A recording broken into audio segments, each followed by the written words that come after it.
belajar, yaitu yang akan saya bahas pada kali ini, masa pergerakan nasional di awal abad ke-20 hingga pada tahun 1942 dan juga politik etnis. Selamat menyaksikan!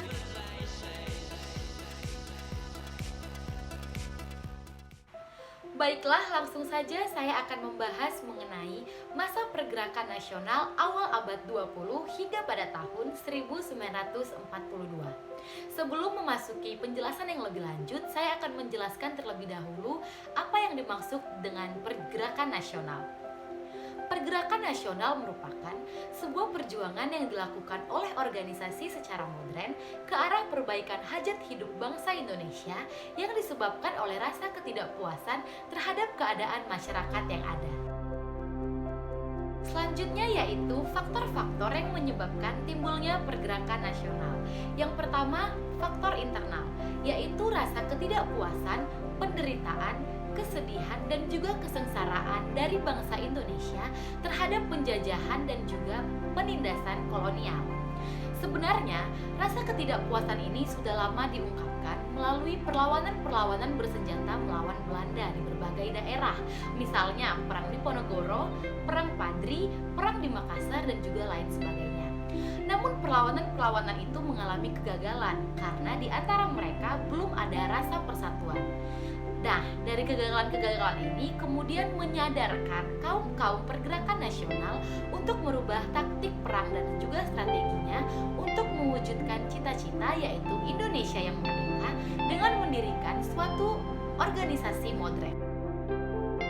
Yang kedua, faktor eksternal, yaitu yang pertama, bangsa-bangsa di Asia mengalami imperialisme barat, serta yang kedua, kemenangan Jepang melawan Rusia pada perang tahun 1905 yang menjadi bukti bahwa bangsa timur juga dapat mengalahkan bangsa barat. Nah, itu dia tadi merupakan faktor-faktor yang menyebabkan timbulnya pergerakan nasional. Selanjutnya saya akan menyebutkan organisasi-organisasi masa pergerakan nasional. Yang pertama, pergerakan nasional masa awal, ditandai dengan yang pertama adanya Budi Utomo pada 20 Mei 1908. Yang kedua, Sarekat Islam pada Agustus 1911. Yang ketiga, yaitu Muhammadiyah pada 18 November tahun 1912 serta Indis Partij pada tahun 1912. Selanjutnya masa radikal, yaitu merupakan suatu masa di mana memunculkan organisasi-organisasi politik yang dinamakan dengan partai seperti Partai Komunis Indonesia pada tahun 1920, kemudian Partai Nasional Indonesia pada tahun 1927 serta Partindo di tahun 1931. Masa radikal juga diwarnai oleh pengaruh Marxisme dan juga pengaruh komunisme. Nah, pada kesempatan kali ini saya akan membahas mengenai salah satu organisasi pergerakan nasional yaitu Budi Utomo. Budi Utomo merupakan suatu organisasi yang berdiri pada tanggal 20 Mei 1908. Budi Utomo merupakan pelopor organisasi pergerakan nasional yang kemudian hari berdirinya yaitu 20 Mei diperingati sebagai Hari Kebangkitan Nasional.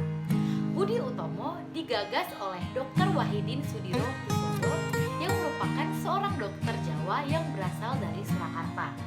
Kata Budi Utomo berasal dari kata-kata bijak yang berarti karakter atau temperamen serta juga berarti sebuah perilaku yang baik.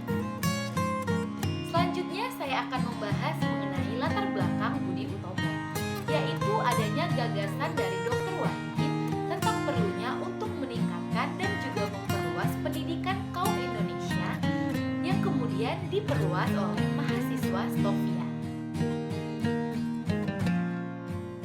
Selanjutnya saya akan membahas mengenai tujuan dari Budi Utomo, yaitu mengusahakan perbaikan pendidikan dan pengajaran, di mana untuk mencapai tujuan tersebut dibutuhkan usaha-usaha yang harus dilakukan, seperti yang pertama, memajukan pengajaran, yang kedua, memajukan pertanian, peternakan, serta memajukan perdagangan, yang ketiga, memajukan teknik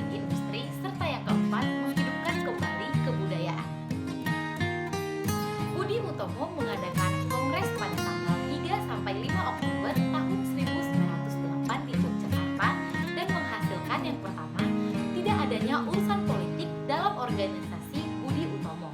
Yang kedua, fokus dari organisasi Budi Utomo yaitu pada bidang pendidikan yang utama, bidang sosial dan juga bidang budaya. Yang ketiga, ruang gerak dari Budi Utomo terbatas di daerah Jawa dan juga Madura. Yang keempat, memilih RT Tirto Kusumo Bupati Karanganyar sebagai ketua Budi Utomo. Serta yang kelima, memilih Yogyakarta sebagai pusat dari organisasi Budi Utomo. Baiklah, saya akan menjelaskan mengenai penyebab dari kemunduran organisasi Budi Utomo. Yang pertama yaitu adanya perbedaan orientasi atau pandangan dari golongan tua dan juga golongan muda. Yang kedua, adanya cakupan bahasan yang dianggap kurang nasional dalam organisasi ini. Yang ketiga, organisasi Budi Utomo didominasi oleh golongan tua. Serta yang keempat, adanya tekanan dari pemerintah Belanda. Nah, itu tadi penjelasan saya mengenai organisasi pergerakan nasional.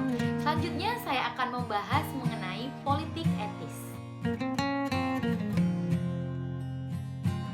Baiklah, saya akan menjelaskan apa yang dimaksud dengan politik etis. Politik etis merupakan politik atau suatu pemikiran yang memperjuangkan dalam pengadaan desentralisasi kesejahteraan rakyat efisiensi atau daerah jajahan.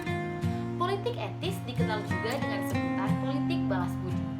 Politik ini muncul di tahun 1800 karena adanya desakan golongan liberal pada parlemen Belanda. Baiklah, saya akan menjelaskan mengenai latar belakang dari politik etis. Yang pertama, sistem taraf paksa menimbulkan penderitaan bagi rakyat Indonesia. Yang kedua, sistem ekonomi liberal tidak mampu memperbaiki perekonomian rakyat. Yang ketiga, Belanda melakukan penekanan dan juga penindasan terhadap rakyat Indonesia. Yang keempat, rakyat Indonesia kehilangan hak atas tanahnya. Serta yang kelima, adanya kritik dari kaum intelektual Belanda.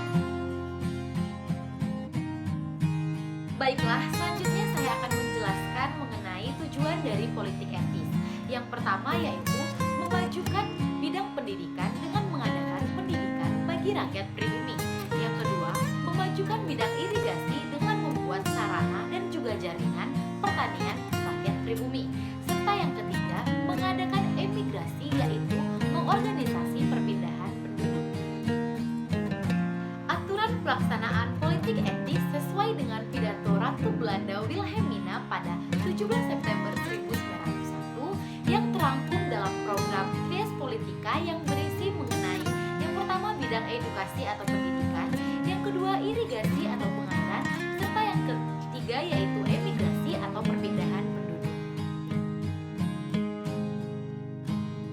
Penyimpangan dalam politik etis. Yang pertama, pendidikan yang diberikan ditujukan untuk mendapatkan tenaga administrasi yang cakap dengan biaya yang murah, serta diskriminasi pendidikan yang hanya diperuntukkan untuk anak-anak pegawai negeri dan juga orang-orang yang mampu saja. Yang kedua, pengairan diberikan hanya untuk perkebunan-perkebunan milik swasta Belanda. Serta yang ketiga, migrasi keluar Jawa yang diperuntukkan untuk memenuhi kebutuhan tenaga kerja di perkebunan Sumatera Utara, misalnya seperti di Delhi.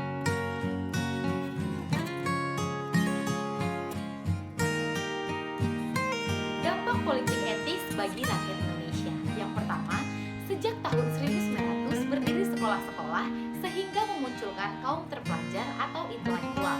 Yang kedua, adanya infrastruktur yang dibangun seperti rel kereta api dan juga bendungan.